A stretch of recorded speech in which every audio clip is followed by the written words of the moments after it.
Hello दोस्तों, आपका स्वागत है हमारे YouTube channel smile with education. देखिए बच्चों, अब हम ज्योग्राफी का 6 चैप्टर लेकर आ चुके हैं। इसके बाद लास्ट चैप्टर बचेगा। हम आपके लिए सारी चीज़ें करते जा रहे हैं। आपके लिए हम चैप्टर्स को कंप्लीट करते जा रहे हैं और मैं आपसे यही कहूँगा कि आप चैनल से जुड़े रहें। आपका MCQs 1 नंबर की शॉर्ट मतलब सारी चीज़ें उपलब्ध कराने की पूरी कोशिश मेरी रहेगी। बस आप मुझे प्रमोट करें, इंस्पिरेशन दें, कमेंट करें, लाइक करें, शेयर करें, वीडियोज़ को वॉच करें। तो इससे क्या होगा, मुझे थोड़ा प्रमोशन मिलेगा, मुझे भी फीलिंग आएगी कि हाँ मैं सही रास्ते पर हूँ। तो इसलिए आप चैनल से जुड़े रहें। तो देखिए हमारा है अध्याय 6 यानी चैप्टर 6 की बात कर रहे हैं। चैप्टर 6 को स्टार्ट करते हैं। परिचय। क्या कच्चे पदार्थ को मूल्यवान उत्पाद में परिवर्तित कर अधिक मात्रा में वस्तुओं के उत्पादन को विनिर्माण या वस्तु निर्माण कहा जाता है। विनिर्माण मतलब देखो वी अलग कर देते हैं, निर्माण अलग है ना, वी अलग कर देते हैं, निर्माण अलग। यानी जो कच्चा पदार्थ है वो भी कहीं ना कहीं से निर्मित हुआ है, प्राकृतिक तौर पर ही सही, उसको दोबारा से निर्मित करके वस्तु बना ली। अब एग्जांपल समझते हैं, गेहूं, उसको हमने निर्मित किया कच्चे माल के रूप में, गेहूं से आटा बनाया, आटे से बिस्किट बनाई। तो ये क्या है, विनिर्माण की प्रक्रिया है, यानी वस्तुओं को निर्मित करना। विनिर्माण उद्योग द्वितीयक क्षेत्र में आता है। मैंने आपको 3 क्षेत्र बताए थे, प्राथमिक, द्वितीयक और तृतीयक। विनिर्माण उद्योग के विकास से किसी देश की आर्थिक ताकत को मापा जाता है, यानी जिस देश में विनिर्माण की क्रिया ज्यादा मजबूत होगी वह देश संपन्न होगा। इसका रीजन भी है, कच्चे माल से चाहिए वो मिल रहा है आपको, अब वस्तु बनाइए, दूसरे देशों पर भरोसे की जरूरत ही नहीं, डिपेंड होने की कोई हमें आवश्यकता ही नहीं। देखिए विनिर्माण का महत्व। विनिर्माण क्षेत्र को सामान्य और आर्थिक विकास की रीढ़ माना जाता है, क्योंकि यह कृषि को आधुनिक बनाने में मदद करता है, जो हमारी अर्थव्यवस्था की रीढ़ है। इसके अलावा कृषि आय पर लोगों की भारी निर्भरता को कम करके उन्हें द्वितीयक और तृतीयक क्षेत्रों में रोजगार प्रदान करने का काम करता है। देखिए विनिर्माण कहीं ना कहीं लोगों को रोजगार तो देता ही देता है, लेकिन खेती में लगे हुए उन लोगों को भी रोजगार अलग से प्रदान हो जाता है जो केवल खेती में ही लगे हैं। एग्जाम्पल से समझिए कि किसी 1 बीघा जमीन को जहाँ पर 2 लोग आसानी से कर सकते हैं, वहाँ पर परिवार के 5 लोग लगे हुए हैं। रीजन बेरोजगार। अगर विनिर्माण होगा, कंपनियां खुलेंगी, लोग वहां पर काम कर पाएंगे, तो कृषि पर जो निर्भरता है वो अतिरिक्त निर्भरता जो है वो कम होगी और कृषि को भी बढ़ावा मिलता है, क्योंकि कंपनी को चलाने के लिए कच्चा माल चाहिए। तो ये भी सोचिए आप कि विनिर्माण न केवल कृषि को बढ़ावा देता है, कहीं ना कहीं देश की अर्थव्यवस्था को किसी न किसी रूप में मजबूती प्रदान करता ही करता है। यह देश से बेरोजगारी और गरीबी उन्मूलन कहलाता है बेटा, जड़ से खत्म करना। ये लिखा होगा उन्मूलन, अगर आपको वर्ड समझ में नहीं आ रहा है मैं अलग से लिख देता हूँ, उन्मूलन, ठीक है, खत्म करने में मदद करता है। निर्मित वस्तुओं के निर्यात से विदेशी मुद्रा आती है। यह कच्चे माल को उच्च माल के सुसज्जित सामानों की विस्तृत विविधता में बदलने में प्रदान करता है, यानी ये मदद करता है कच्चे माल को अलग अलग रूपों में ढालने में, वस्तुओं के रूप में। अब आता है कृषि और उद्योग। कृषि और उद्योग एक दूसरे पर निर्भर है, बिल्कुल सही है। उद्योगों को चलाने के लिए कृषि से कच्चा माल चाहिए। उद्योग अपने उपकरण और उत्पाद जैसे उर्वरक आदि प्रदान करके, यानी कंपनियां जैसे यूरिया है और पाइप है, वो सामान प्रदान करके उत्पादकता को बढ़ाकर कृषि को एक बड़ा बढ़ावा देते हैं। उद्योग कच्चे माल के लिए कृषि पर निर्भर करता है और अपने उत्पादों जैसे सिंचाई पंप है, उर्वरक है, कीटनाशक दवाइयाँ हैं, प्लास्टिक है, PVC पाइप है, मशीन है, उपकरण है, इनको किसानों को बेचता है। इनसे बेचने से क्या है, उसे तो फायदा होगा ही होगा, साथ में किसानों की पैदावार भी बढ़ती है। अब आता है राष्ट्रीय अर्थव्यवस्था में उद्योग का योगदान, यानी पूरे देश की अर्थव्यवस्था में किस प्रकार योगदान देते हैं समझते हैं। कि पूर्वी एशियाई अर्थव्यवस्थाओं की तुलना में भारत में GDP में उद्योग का योगदान बहुत कम है। विनिर्माण क्षेत्र की उत्पादकता में सुधार के लिए उचित नीतिगत उपाय करने के लिए सरकार द्वारा राष्ट्रीय विनिर्माण प्रतिस्पर्धा परिषद की स्थापना की गई है। इसको शॉर्ट में कहा जाता है NMCC, national manufacturing competition council. तो ये हमारी राष्ट्रीय विनिर्माण प्रतिस्पर्धा परिषद का निर्माण किया गया है। अब समझते हैं औद्योगिक अवस्थिति, मतलब उद्योगों को स्थापित करने के लिए क्या क्या कारक, क्या क्या फैक्टर होने चाहिए, यानी कंपनी वहां स्थापित होने में ज्यादा चांस रहते हैं। तो उद्योग की स्थापना के लिए कच्चे माल की उपलब्धता होनी चाहिए, नंबर 1। श्रमिक यानी मजदूर होने चाहिए, पैसा होना ही चाहिए, शक्ति के साधन होने चाहिए और बाजार आदि की उपलब्धता होनी चाहिए। शक्ति के साधन मतलब टेक्नोलॉजी और बाजार की उपलब्धता जिससे माल आसानी से पहुंचाया जा सके। उद्योग के लिए आदर्श स्थिति है, इसलिए विनिर्माण उद्योग की स्थापना के लिए वही स्थान उपयुक्त है जहां ये कारक उपलब्ध हो। ठीक है ना। देखिए कच्चा माल होगा तो पैसा होगा, ये भी जरूरी है, मजदूर भी जरूरी है, बाजार की उपलब्धता भी जरूरी है, प्रौद्योगिकी भी जरूरी है, अथवा जहां इन्हें कम कीमत पर उपलब्ध कराया जा सके। औद्योगिक प्रक्रिया के प्रारंभ होने के साथ साथ नगरीकरण प्रारंभ होता है। ये देखिए ये कह रहा है कि जहां जहां औद्योगिकरण बढ़ेगा वहां नगरीकरण बढ़ेगा। ये बात सही है गलत है? बिल्कुल सही है। जहां उद्योग धंधे होंगे मान लो रोजगार के लिए जाएंगे, रहेंगे, तो धीरे धीरे वहाँ एक तरह से विकास हो जाएगा और वही क्षेत्र शहर में तब्दील हो जाएगा। फिर बाद में तो हम जाएंगे मेट्रो सिटी बन जाती है। नगर उद्योगों को बाजार तथा सेवाएं जैसे बैंकिंग, बीमा, परिवहन, श्रमिक, वित्तीय सलाह आदि उपलब्ध कराते हैं। नगर केंद्र द्वारा दी गई सुविधाओं से लाभान्वित कई बार बहुत से उद्योग नगरों के आसपास ही केंद्रित हो जाते हैं, क्योंकि उन्हें सब चीज़ मिलती है, बाजार मिलता है, श्रम मिलता है, पैसा भी मिलता है लगाने के लिए, जिसे समूहन बचत कहा जाता है। समूहन बचत किसे कहते हैं कि नगरों के पास जब कंपनियां स्थापित हो जाती हैं तो वो समूहन बचत केंद्र कहलाता है। रीजन कि वहाँ जो सुविधाएं एक कंपनी को स्थापित करने के लिए चाहिए वो सुविधाएं वहाँ पहले से उपलब्ध है। वो क्यों उपलब्ध है? क्योंकि वहाँ सिटी है, सिटी में सारी सुविधाएं पहले से उपलब्ध है। ऐसे स्थानों पर धीरे धीरे बड़ा औद्योगिक समूहन स्थापित हो जाता है। उदाहरण के लिए गुड़गांव देख लीजिए आप। अब आता है उद्योगों का वर्गीकरण। तो उद्योगों का वर्गीकरण निम्न प्रकार से किया जा सकता है। नंबर एक बात करें कच्चे माल के आधार पर, तो देखिए कच्चे माल में हम दो चीजें चाहिए, एक तो कृषि पर आधारित उद्योग होते हैं और दूसरा होता है बेटा खनिज पर आधारित उद्योग। दोनों कच्चे माल है। तो सूती वस्त्र, ऊनी वस्त्र, पटसन, रेशम, रबड़, चीनी, चाय, कॉफी, वनस्पति तेल, ये उद्योग किस पर आधारित है? कृषि पर। और खनिज पर आधारित कौन से? लोहा, इस्पात, सीमेंट, एल्युमिनियम, मशीन, औजार, पेट्रो रसायन उद्योग, ये हमारे खनिज आधारित है। नेक्स्ट है बेटा भूमिका के आधार पर।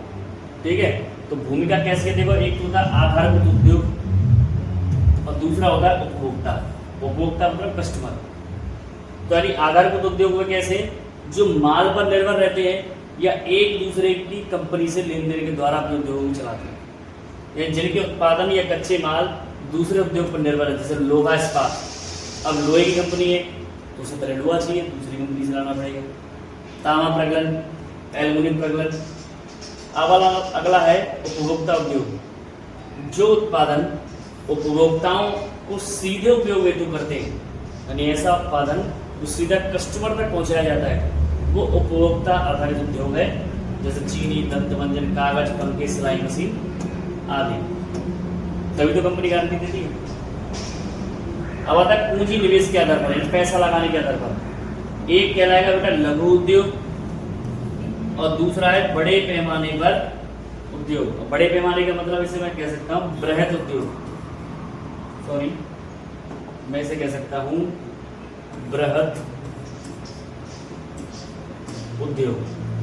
दो उद्योग है, लघु उद्योग यानी जिनमें कम पैसा लगाया जाता है, कम श्रमिक लगते हैं। तो ऐसा उद्योग जिसमें 1 करोड़ रुपए तक के अधिकतम निवेश तक की सीमा होती है, इसमें कम संख्या में मजदूर काम करते हैं। और बृहद का मतलब बड़ा। तो यदि किसी उद्योग पर 1 करोड़ से अधिक निवेश किया गया है तो उसे बड़े पैमाने के उद्योग के रूप में जाना जाता है और इसमें बहुत सारे वर्कर काम करते हैं। अगला है बेटा स्वामित्व के आधार पर। स्वामित्व मतलब अधिकार के आधार पर।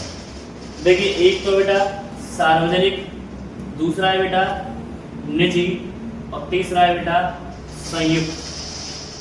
तो जैसा कि नाम से पता चल रहा है सार्वजनिक क्षेत्र क्या होगा, जो पूरी तरह से गवर्नमेंट की अंडरटेकिंग है। निजी जो एक व्यक्ति की अंडरटेकिंग है और संयुक्त जो व्यक्ति के साथ साथ गवर्नमेंट की अंडरटेकिंग है। तो सार्वजनिक क्षेत्र यानी सरकारी एजेंसी द्वारा प्रतिबंधित तथा सरकार द्वारा संचालित उद्योग, जैसे भारत हैवी इलेक्ट्रिकल जिसे भेल कहा जाता है और स्टील अथॉरिटी ऑफ इंडिया जिसे सेल कहा जाता है।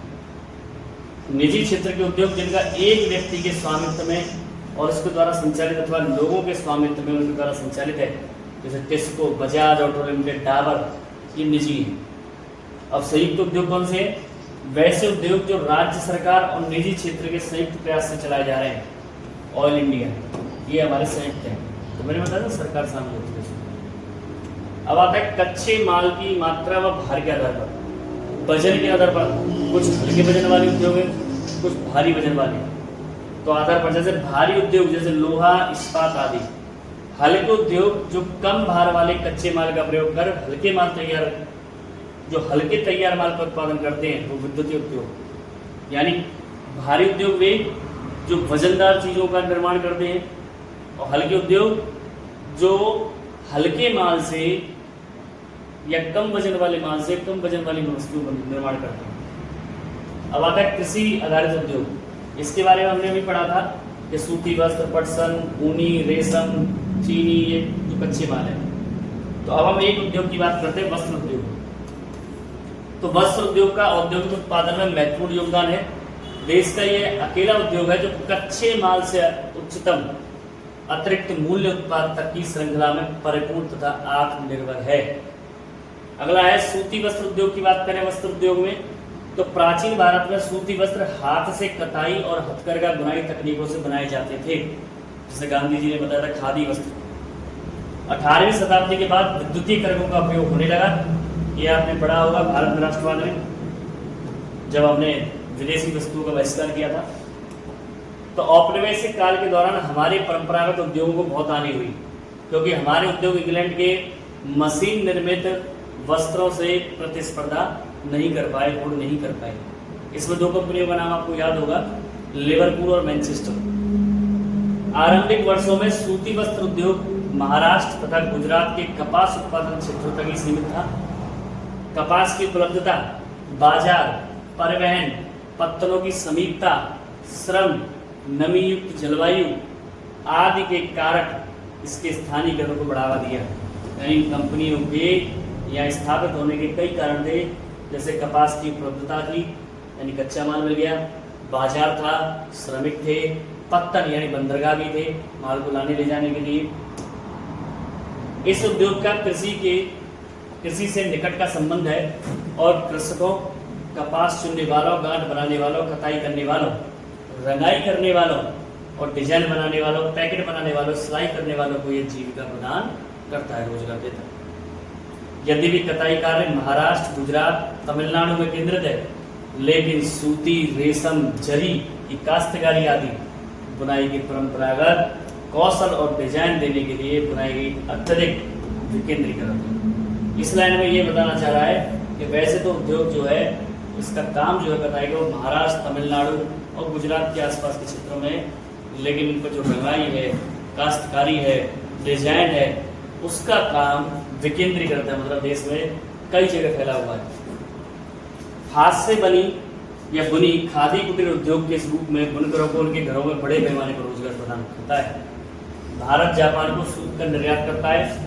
भारत में बने सूती वस्त्र के अन्य आयातक देश संयुक्त राज्य अमेरिका, इंग्लैंड, रूस, फ्रांस, पूर्वी यूरोपीय देश, नेपाल, सिंगापुर, श्रीलंका तथा अफ्रीका के देश है। मैं बीच बीच में कई बार अगर जल्दी बोल जाता हूँ तो आप उसे शुरू करके समझ सकते हैं, थोड़ा हैवी चल है। सूती रेशे के विश्व व्यापार में हमारे देश की भागीदारी काफी महत्वपूर्ण है। यह कुल अंतर्राष्ट्रीय व्यापार का लगभग 1/4 भाग है, यानी 1/4 भाग हम सूती रेशे के द्वारा ही अर्थव्यवस्था को चलाते हैं। हमारे कताई कारखाने विश्व स्तर पर प्रतिस्पर्धा कर सकते हैं और हम जो सूत पैदा करते हैं, धागा जो पैदा करते हैं, उसका उपयोग करने में सक्षम है। लेकिन बुनाई और कताई तथा प्रक्रमण इकाइयाँ देश में उत्पन्न किए गए उच्च कोटि के धागे का उपयोग नहीं कर पाते, क्योंकि हमारे पास हाई लेवल की टेक्नोलॉजी भी उपलब्ध नहीं, विनाश हो गया। इस उद्योग की एक बड़ी कमी है, जिसके परिणामस्वरूप हमारे बहुत से कताई करने वाले सूती धागे का निर्यात करते हैं, जबकि परिधान निर्माता यानी कपड़ों के निर्माता को कपड़ा आयात करना पड़ता है। आजकल सूती वस्त्र उद्योग के सामने जो समस्याएं हैं वो क्या क्या है बेटा, वो समझते हम। नंबर 1 है अनियमित विद्युत आपूर्ति, रेगुलर लाइट का ना होना। गांव में अगर कोई रोजगार करेगी तो रेगुलर लाइट का ना होना, पुरानी मशीनें होना, कम श्रमिक उत्पादकता, और 14 पॉइंट कृत्रिम वस्त्र उद्योग से प्रतिस्पर्धा। तो सिंथेटिक कपड़ा बन गया है, नायलॉन, प्लास्टिक वगैरह का यूज है, तो ये चीजें हैं। अगला है पटसन उद्योग। भारत पटसन व पटसन निर्मित सामान का सबसे बड़ा उत्पादक है तथा बांग्लादेश से के बाद दूसरा सबसे बड़ा निर्यातक है। वर्ष 2010-11 में 80% उद्योग थे। इसमें अधिकांश पश्चिम बंगाल में हुगली नदी तट पर 98 किलोमीटर लंबी तथा 3 किलोमीटर चौड़ी एक सक्रिय मेखला में उपस्थित है। पटसन होता क्या है? कई बच्चे जैसे गांव देहात के तो जानते हैं, लेकिन शहरों के बच्चे थोड़ा कम जानते हैं पटसन को। आपने सुना होगा गांव में एक फसल उगती है ढैंचा, तो उसमें जो लकड़ी होती है उसे बांधकर पानी में डाल दिया जाता है, वो फूलती है। तो उसका जो बार्क है, जैसे बार्क नहीं समझ पा रहे हैं आप, छाल समझ लीजिए, और छाल भी नहीं समझ रहे हैं तो आम जब काटेंगे तो उसका गूदा, तरबूज काटेंगे तो उसका छिलका जो होता है ऐसी डंडी पर परत के रूप में छिलका होता है, उसको काट लिया जाता है, वो पटसन है। पहला पटसन उद्योग कोलकाता के निकट रिसरा में 1855 में लगाया गया था, ठीक है ना। और ये पश्चिम बंगाल में हुगली नदी के तट पर, इसीलिए जो मैं बता रहा था उसको पानी डालकर फुलाने के लिए बार।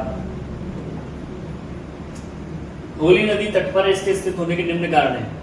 एक तो पटसन उत्पादक क्षेत्रों की निकटता, सस्ता जल परिवहन, सड़क, रेल व जाल परिवहन का जाल है, तीनों सुविधाएं हैं।